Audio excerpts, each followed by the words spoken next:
It's the team that everyone's going to probably have to go through at some point to get to the World Series. Swing and a fly ball! Oh my goodness gracious! That is a grand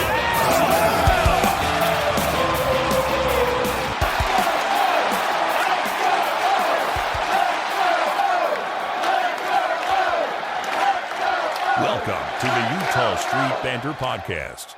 Welcome, everybody, to another episode here on the Utah Street Banter Podcast. Like always, with me is Elijah. What's up, buddy? How are you? I'm good. You know, this has been the happiest I've been in a long time of doing these podcasts, you know. Yeah, our playoff special, man. Let's go. Yeah, right? I just know I haven't felt this good about the Orioles, and it might have been since the last time we played the Yankees, like 3 months ago when we kicked their butts. That's probably been the best I've felt about the Orioles since then. Yeah, I'm excited. I mean, we got the Royals here in our wild card game, so that starts today. So we're pretty excited about that. Me and you are both getting ready to head out and go. We'll be there. So you know, if everybody can let us just watch the game, you know what I mean? No, I'm just kidding. But I'm excited for it. Like I said, I've been to 2 Royals games this year. We won both of them. Westbrook had a walk-off on one of the ones I was at. Yeah. You know, the Royals, they're a good ball team. We're going to get into it a little bit more in a few minutes. But I think we're a good ball team, too. I think we're capable of winning this series as long as our pitching can hold up. But, yeah, man, I'm excited. I'm happy. I've never been more happy that the regular season's over. Yeah, I'm very glad. Very glad. It's been scuttling to get here, but, you know, we're here. Scuttling. It's scuttling. Okay, yeah.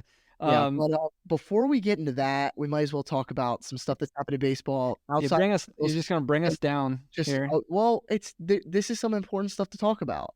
Okay. So today we found out I think it was more yesterday. Well, yesterday one of them died. I think the day before was the other one. But Pete Rose, he passed away, and so did Ozzie Virgil Sr., who I don't know how many people are familiar with him, but he was actually the first Dominican player to ever play in the MLB, and he debuted in 1956.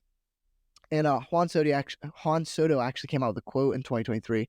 So he was the first Dominican player coming to the big leagues and opened the doors for not only Dominicans but all Latin players. Wow. So he's kind of the Latin Jackie Robinson in a sense, but you don't want to take away from either one's legacy with it. He's just a great player that really opened the door for a lot of players. But it's the playoff field's completely set now. The National League got themselves all figured out after trying to be complicated. You know, Mets and Braves made it. Poor Diamondbacks, they got kicked out of the show. But here's my trivia question for today. Yep. When was the last season that both World Series teams did not qualify for the postseason the next year? I have no idea, so I'm just gonna guess. Sound good? Okay. 2012. No, 2007. 2007. So the 2006 World Series was the Cardinals and Tigers, and neither of those teams made it back the next year. Oh, really? Yeah. That was a good Tigers team. Megalodonias and all them. Yeah. That's crazy. I didn't know that. And then my interesting news of the day that just someone I grew up watching is Buster Posey. He's going to become the head of baseball ops over at the Giants, taking over for Farhan Zaidi. So that's an interesting move. Yeah, absolutely. What a stud, and he's been in that organization as an advisor for a while too. So to jump right in there, I mean, I bet if you're a Giants fan, you're pretty excited about that. Sort of how we were when Cal Ripken got involved. Exactly. Gotta be thrilled. Yeah. Now let's get into the Orioles stuff. What we're all here for. Oh, heck yeah, let's do it. So there's a lot of different storylines kind of coming into this series, which I know there'd be probably even more if it was the Tigers, which I personally am glad we're not playing the Tigers right now. And the earliest chance we'd have of playing them is the ALCS if they were to win and we make it that far too. And I'm very glad that it's that far away because I don't want to play them. They may be the team that scares me the most in the playoffs, which is probably bad, but they just kick our butts. Yeah. But the Royals, we've done good against them. It's a showdown between some of the best shortstops in the game. You know, you got Bobby Witt Jr. and Gunnar Henderson. Both of them had incredible seasons this year, and hoping that they can probably translate that to playoffs, because I know we're going to this game, and I would love to see the Orioles just kill them. But also, if we won 14-1 and Bobby Witt Jr. hit a home run, that'd still be cool because we saw Bobby Witt Jr. hit a home run. He's an electric player. Yeah. It's also the battle of the number 1 and number 2 overall draft picks from 2019 with Rutschman and Bobby Witt. So it's kind of interesting to see how they've been compared over the years and still kind of, I mean, it seemed like Bobby Witt Jr. might have been the better choice, but we got Gunnar, so it's okay. Yeah. And this is, oh, you go ahead. No. I agree with you. I'm excited to see him. It's going to be a really cool Yeah. matchup. It sort of reminds me of just like a matchup that we're probably going to see quite a bit in the future. Yeah. Yeah. Well, no, I was actually seeing that after we kicked him out of the playoffs, we're probably trading for him in the offseason, Yeah. Right. and we'll make Gunnar a full-time third baseman. Right. And then our infield's could you imagine that? Just God, holiday Holiday. for. You know what? If we do that, Mike Elias, you don't need to resign Corbin Burns. I'll be fine. Okay. But and then this is the part that I'm the most passionate about. It's the rematch of 2014, the ALCS that ruined my childhood. Could have we would have won the World Series obviously if we beat them. We just had to get them. You had to take Chris Davis off the team. MLB had to step in. We were too good, and then obviously we got swept. But there's only one player still left from that series. Do you know who that is? On our team? On their team. Oh, yeah, Salvador Perez. Yeah, Salvador Perez. He actually, I think it was his second or third season at that point. And now he's been playing for over 10 years. So very much a veteran now. But yeah, it's also going to be interesting to see Salvador Perez and Adley Rutschman kind of match up behind the plates. But so our roster, this could be where it gets a little hairy, though. Do you have any ideas about what our roster could shape up to be? What do you mean, like who's going to be on it? Is that Yeah, what you're saying? I think there's a couple flexible pieces here. Some solid, some flexible. Yeah, see, of course, we've been, it hasn't been announced yet as of now. But, I mean, I think, so you've been hearing a lot of, like, especially position players-wise. I think Holiday makes it. I think it's a good lefty and a good speed threat to make it. Kershid, I think, has to make it just because of how hot he is right now. Yeah. You know what I mean? He hit the home run against the Twins the other day. He's on fire. The pitching is sort of the one that, makes me wonder a little bit more.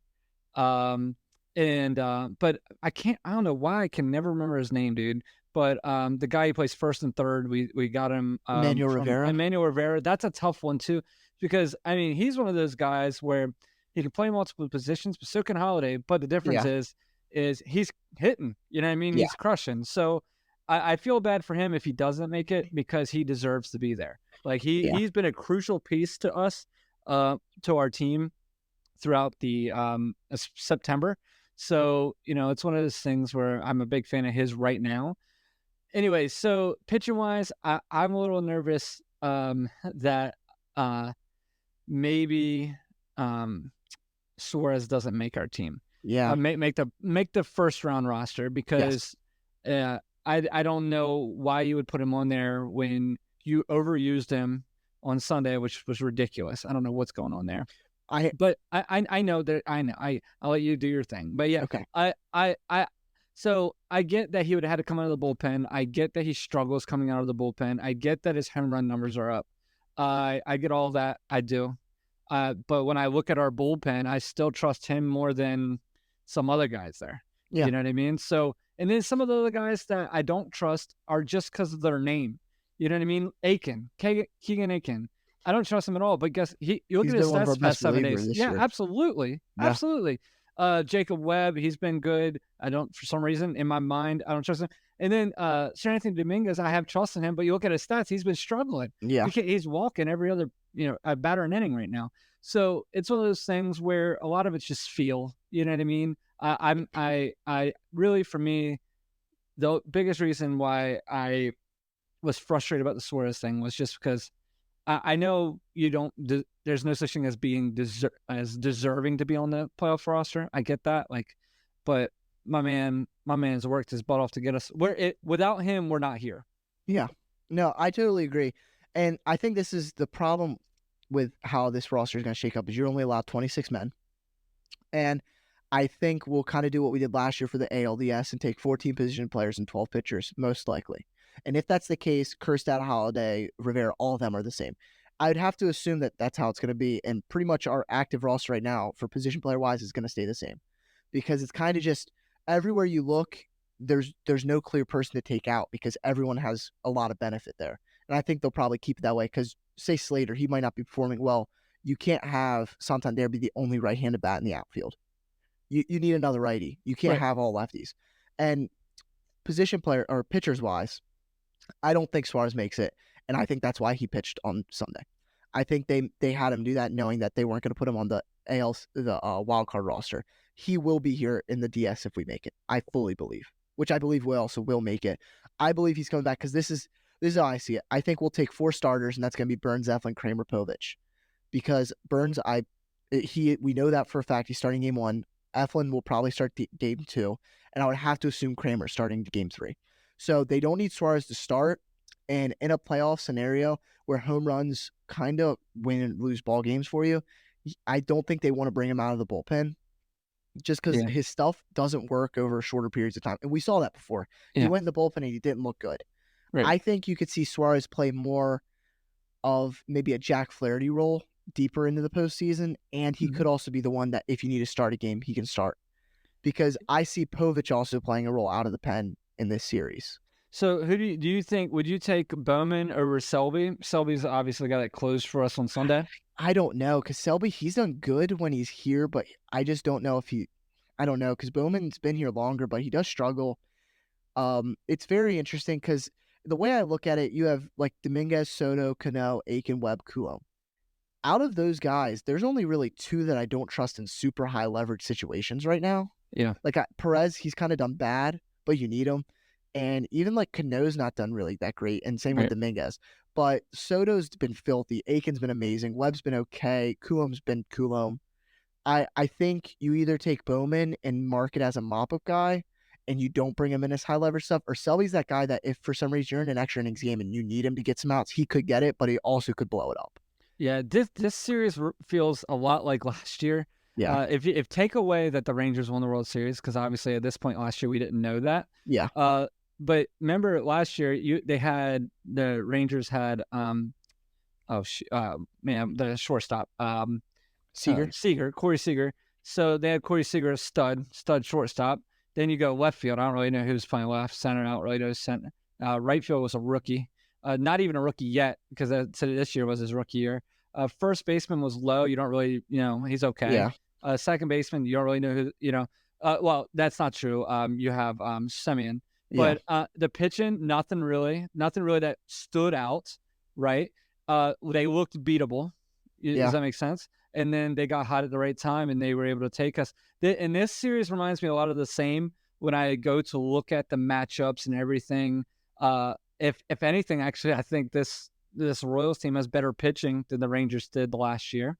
But I mean, like I said, I'm saying this as us last year before the series began. Does that make sense? Yes. So it just reminds me a lot of that. I don't think this is going to be a pushover series. I sure hope I'm wrong. I sure hope that I'm wrong in a good way. But I think the difference here is the Royals and the Orioles are even though they may look alike on the outside, I think the inside, the way they were created, is totally different. I think you look at the Royals payroll, it's sitting at shortstop. They signed him long term. But then you look and it's pitching. All their starting pitchers. Yeah. That's what they did this offseason. They signed a ton of pitchers, and it was perfect, right? I mean, they and took a a couple of these different old guys, and it worked out. It worked out great. And the Orioles have done the opposite, where not the opposite, but the Orioles are more on the position side, not the pitching side. Yeah. From what we've done, and I know we got Corbin Burns, I know we got Eflin, I get that. I'm just trying to say the makeup of the two teams. You know what I mean? No, yeah, I don't think you're wrong. So I'm just I'm excited. Obviously, I think we're gonna go as far as our pitching takes us. Yeah. As far as our bullpen takes us, really. You know what I mean? And, that's gonna be the thing. We're gonna know tomorrow. Like seriously, you're gonna if Corbin Burns gets routed, it's gonna be tough. Yeah. No, and I definitely agree. The only thing that makes me feel better about it is that their bullpen is just as bad, if not worse, than ours. Is it? I didn't even know that. Throughout the season, they have had that's been their main struggle all year. Now, I will also say their bullpen had a 1.9 ERA in the last 22 games of the season. They had some good trades. Lucas Erceg came over from the A's, has been filthy. He's someone that I thought we could have traded for. Obviously, we didn't. But we got Trevor Rogers instead. Yeah. But speaking of Trevor Rogers, maybe he'll be on the playoff roster. I did write him down just for fun. Yeah. But another guy I could see though is Brian Baker. He could be an impact arm. But Yep. I think our bullpens really kind of match up, and it's kind of hit or miss. You just need a few guys to come in, and I think Soto's going to play a huge role this postseason for us. I think he is. And this is what I will say though. This is the difference between our two rosters. Okay. You look, okay, I'm just going to go through our batters, right? James McCann, Adley Rutschman, Ryan O'Hearn, Ryan Mountcastle, Emmanuel Rivera, Ramon Arias, Gunnar Henderson, Jordan Westberg, Austin Slater, Anthony Santander, Kirsten Kerstad, Cedric Mullins. What do all those players have in common? They've all played in the postseason and have experience. Sure. Other than Holiday and Cowser, all of our position players have played in the postseason, whether it was just the 3 games last year. Yep. But they still did. And that means something. That really does. And same with our bullpen. Our bullpen, a lot of the guys, they were either with the team last year or even say you have a guy like Sir Anthony Dominguez. He's had immense postseason success. Right. Corbin Burns has a 2.84 ERA in the postseason. Yeah. Zach Eflin, he's pitched in the postseason. Didn't do great last year, but he still has. We have more experience coming into the season. Now, I don't know if it's looking back last year, I felt more confident going in because I didn't see a way going into the Rangers series how we could lose. Because we come off a 101 win season. We were untouchable in my mind. Right. But taking into consideration what happened last year with the type of team we had, the type of team the Rangers were to go and win the World Series, the type of team the Diamondbacks were to go to the World Series, I feel more confident about this team than I would have if we ran back the same team from last year at this point. Yeah. And I don't know if that's wrong. I do believe that. I believe we have the right amount of impact bats, guys that are going to be consistent, pitchers that can come out and shove, like Corbin Burns. Imagine Corbin Burns goes and throws 7 innings, 1 earned run tomorrow. If he does that, we have won the series in my mind. I'm not even kidding. Because if he can get the ball over to Soto, get the ball over to Cano, get the ball over to Aiken, that's all we need. Yeah. And then have Zach Eflin come out and shove the next day. Because that's who we don't know who's starting game 2, but that's who it's going to be. And it's going to be tough. Our offense is honestly the key for me in this series because their pitchers, we're going up against some good starting pitchers. Yeah. Cole Reagans is no joke. Yeah. Yeah, I'm pretty excited for it. Like, I said, I just hope that I keep talking about pitching, but I hope that it's not the 5th inning and we haven't got a hit yet. Because it seems like it's a lot. It's one of those things where you get all these people that they say we need to shorten the baseball season. Thank God the playoffs didn't start September 1st because I wouldn't have much hope at all. No, you know what I mean? So with everybody getting healthy, obviously Grayson's not going to be back this season, but Westberg's my key. He's my key position player for the postseason. I think he's so clutch. I think he's one of the most underrated position players in all of baseball. He's a stud, and I love his attitude. I feel like he just lights a fire under the team. And jump into the pitcher that I think's my key player is I think Cano is my key pitcher. I know he's a relief pitcher, but when does he come in the highest of highest leverage situations? Yeah, absolutely. And you see when he struggles, we lose. You know what I mean? It's not that he blows it and we bring somebody else in. It's normally when Cano's in there, there's nobody in that bullpen warming up. So who's yours, man? Who are you looking for? Before I move on to mine, I would just like to back up yours and said Jordan Westbrook. He not only does he just feel clutch, he actually has a 923 OPS with runners in scoring position, 864 OPS with runners in scoring position with 2 outs. He is our best hitter with runners in scoring position, which is huge because that's what we've been struggling with lately. So you were saying I was right and that I'm brilliant. Yes, I was. Well, yes, he's not my guy though. So he could have been, but mine's Emmanuel Rivera. Yeah. He lit the Twins up. The poor Twins probably are going to be having nightmares of Emmanuel Rivera for years after what he did to them the other day. But I think he's been killing it for us ever since we got him. Another Mike Elias, just absolutely amazing waiver claim. And what I like to see is that he did really well in the World Series last year. He actually had 2 RBIs in the World Series and only 5 at-bats. He had a double. For the Diamondbacks not doing much last year in the World Series, that's pretty impressive. So he has that experience of a deep playoff run. Right. You also have to remember he was one of the third basemen. Do you remember who else was a third baseman last year for the Diamondbacks? And maybe could have taught him a thing or two. Longoria. Evan Longoria. Yeah, I think that's a good mentor right there. Absolutely. I think, And this is why I know you were saying that he might not be he could be one of those flyers on the roster. I foresee him starting today because Yeah. Cole Reagans is a lefty. I see us running out an infield of Ryan Mountcastle, Emmanuel Rivera, Ramon Arias, and Gunnar Henderson, and Jordan West. Well, maybe I don't know, or maybe you have Rivera at first and you have Mountcastle DHing because I think you want these right-handed bats in against a really good lefty hitter, pitcher. You need it.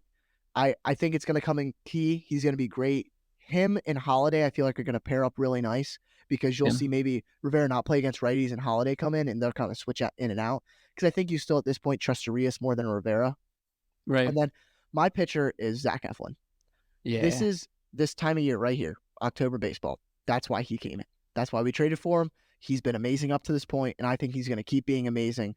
We know what Corbin Burns is going to do. He's found his stuff again. Corbin Burns is going to be Corbin Burns. Right. We need Zach Eflin to go be Zach Eflin. If he goes out there and shoves in games 2, he seals us the ALDS, I think. He takes us there. Right. I think we can ride on the back end because game 1, even if Burns struggles, it's still game 1. We can come out, get hot. Our bullpen's fresh. They had that day off. We come out and still can fight for a win here. But if Eflin really struggles, it can lead into a bad game 3. We need him to be out and come out strong. And that's not even just for this series. He could take us in. You need more than one starter, solid starter, because Kramer can be up in there. Who knows what Povich is going to do? We need at least 2 solid starters. That's what happened last year with the Rangers. Right. Yeah, that's true. That's all they needed. That's true. Looking at the matchups real quick, I know we've talked a little bit about it, but for today's game, Cole Reagans is going up against our man, Corbin Burns. Game 2, Seth Lugo is for the Royals, and we both feel I would be shocked if it's not Zach Eflin. Yeah. And then game 3. Actually, hold up. I just thought of something. If we win game 1 dominatingly, you think Dean Kramer? Dean Kramer might go game 2 because if we can win game 2 on the back of Dean Kramer, then you have Eflin for game 1 against the Yankees. Yeah, you're not wrong. That could be something that they could try to pull. Because traditional says go Eflin, but if we lose, we have to go Eflin. If we lose game 1, but you could always see Kramer go to game 2. Yeah. Because also with someone like Povich in the bullpen, you could piggyback Povich right off of Kramer if he has to come out in the 4th inning or something. Yeah, I don't disagree with you. I thought the same thing. It's just I think that's why they're kind of holding their cards. Close. Wait till game 1. Yeah, you got any keys to game 1? So I do. What we got so here? Just some interesting stuff. Like I said, Corbin Burns has a 2.84 ERA and 8 career playoff appearances with the Brewers. Obviously, this is his first one with the Orioles, and we're hoping it's not his last one with the Orioles. I think he's going to go out and shove. He's going to go prove why he's going to get paid a lot of money this offseason. Another interesting one is Mountcastle. He's been on fire since coming off the IL. He's been 8 for 21. I think it's going to be huge because Reagans is a tough lefty, and he's going to be hard to get hits against, hard to get on base. But Mountcastle could come through. I think Mountcastle could have some a series postseason, something like that, especially with the way he's been playing. He could have like a memorable postseason this year. And then on the Royals side of it is Reagans has a 1.08 ERA in 4 September games, a 3.14 ERA on the season. That's scary stuff. He's good. And do you know how the Royals got him? No, I don't. So last season, at the beginning of last season, they signed Aroldis Chapman to a $3 million deal. Oh, yeah. And a little bit before the deadline, flipped him for Cole Reagans. Right. Yeah. It's insane to think what they gave up for him. And then this is the scariest part for me is that I am not scared of a lineup that the Royals have if Vinny Pasquantino's not in it. Yeah. Because really, Bobby Witt's been carrying their lineup while they've been struggling. Because over the past 11 games, the Royals only scored in 7 of the 11 games, they've scored 1 run or fewer. Right. They've been really struggling. Yeah. What's crazy is I know we're heading to this game, but I've already seen the Orioles go against the Royals with Corbin Burns on the mound and Cole Reagans going against him. Just to kind of go through this, it was back in April. It's like the 3rd week of April. I can't find the date right here because I got all my stats right here. But Corbin Burns, going against Cole Reagans, Corbin Burns goes 5 2/3 innings. He strikes out 4 but gives up 3 runs. Okay, 3 earned. But how about Cole Reagans? Stud. Okay. Mm-hmm. Cole Reagans goes 1 2/3, gives up 7 earned runs. Wouldn't that be amazing if that's the same thing next time? No, It, it totally would be. yeah, And that would be amazing. this is my thing. Is I know I said he has a 3.14 ERA, and Mountcastle's been 8.21 stuff like that. But the problem with the postseason is, you know what his ERA is going to be. Zero. Once we get to that ballpark, it's 0. What's Corbin Burns' ERA? 0. Mhm. It all starts over. It doesn't matter what happened in the post playoffs. And I know I'm going to be real hypocritical because we're going to come out here and we're going to beat the Royals, and I'm going to talk all this talk about how it doesn't matter what happened in the regular season because the playoffs is new, and I'm going to immediately talk about how in the regular season we destroyed the Yankees, and that's Yeah. what's going to happen in the playoffs. So I'm going to be hypocritical, and I'll call myself out on it, but I don't care. Whatever works out better for me and the Orioles. Yeah. I don't think we put up that much on them. I think we're lucky to get more than 3 runs off of him. Yeah. He's going to be good. We just need to get to their bullpen. We need to Yes, we need to get to the pitch. we needed to get to the bullpen before the 7th or 8th inning because Right. that they have good players, but we need them to use up more than just 2 bullpen arms. At the same time, we need Burns to go more than 4 or 5 innings. Yeah, absolutely. Because I remember me and you were at game 1 of the ALDS last year, and Kyle Bradish did really good, but he only went 4 2/3. Right. We had to use a lot of our bullpen up. Yep. And then the next day, we had to use even more of our bullpen up, and Grayson Rodriguez couldn't get an out. Phew. Man, that day I really thought we had it because we were scoring. You Yeah. know? But yeah, that was a rough outing there, and I think I think we are going to miss him. You know, what I mean, Yeah. that's definitely somebody that would have been nice to have, but Oh, obviously 100%. we don't have him. So it's one of those things where it's you can't just keep talking about it. So Yeah. hopefully we can have a good Absolutely. Yeah. run. We're so like I said, I think we definitely have a chance. I don't think I'm trying not to let my my Orioles negativity biased opinion get in the way because I'm like, well, wouldn't be shocked. You know what I mean? But I think like I said, I'm excited. The past 2 series against the Twins and against the who was the one before that? My mind is like blanking on me. But I guess but especially the Twins series, man, we really look great. You know what I mean? Obviously, the Twins weren't playing for nothing. Yankees, thank you. And obviously, we weren't playing for anything.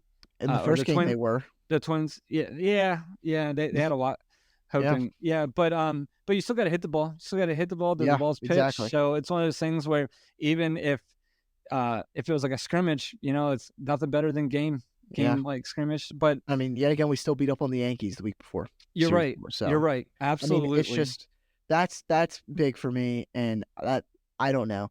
I don't know. I'm scared of 2 teams in the playoffs, and they're not the Royals, and they're not the Yankees, and that might be wrong on me, but I'm scared most of the other wild card game series going on in the American League. Yeah, those 2 teams are dangerous. And the Guardians, man, them too. I mean, they got the best bullpen in baseball. Yeah, you know what I mean. It's going to be a great playoffs. For not just the Orioles, but for all of baseball, and I hope we're in it all the way. And we'll make sure we stay updated on everything. I don't know if you see what I have up here, but very clear message. That's how I'm going into the game with it. We're getting there, and I'm going to be no voice after it. Yeah, I'm excited because last year was my first ever playoff game, and we got a loss, so I'm excited to see my first ever playoff win. There you go. Absolutely. That's the way I'm going about it. Absolutely. Well, we have a short episode today because that's all we're talking about, but we're going to be right back coming on, was it Wednesday? Wednesday. Yeah. So we'll probably have it drop Thursday. But we're going to talk about the first 2 games of the playoffs. Hopefully we're in a great mood, and hopefully we're talking about the Yankees. Yeah, for real. You know what I mean? So we'll see how it goes. No matter what, though, we'll be back on that podcast to kind of recap everything that's going down. We have some fun things coming this off season, so make sure no matter what happens, you follow us. We're going to talk about some. You've been to like every stadium except for what? 3? 4, except for 4. One of which I'll never get to go to because of John Oakland, Fisher. Yep. So it's so we're gonna do a really fun stadium reviews on what you've seen and what you like, what you dislike, and then we got some fun things coming. Yeah. So make sure throughout the winter you keep up with us. No matter what, we're not going to just talk negative about the Orioles if their playoff run doesn't go the way we wish, because there's plenty of good things happening, and there's a lot of positive things going on in our future. I'm excited for this offseason too. So Me too. We'll see how it goes. So make sure, no matter what, you stay with us here on the Utah Street Banter. We will see you probably Thursday. And until then, man, go O's. Hopefully we have a great playoff. Go Man, O's. I can't say that enough. Can't believe it's the playoffs. But it's here. Crazy. Yes. So, hey, let's get in the car. Let's go. Okay. See you guys. See ya.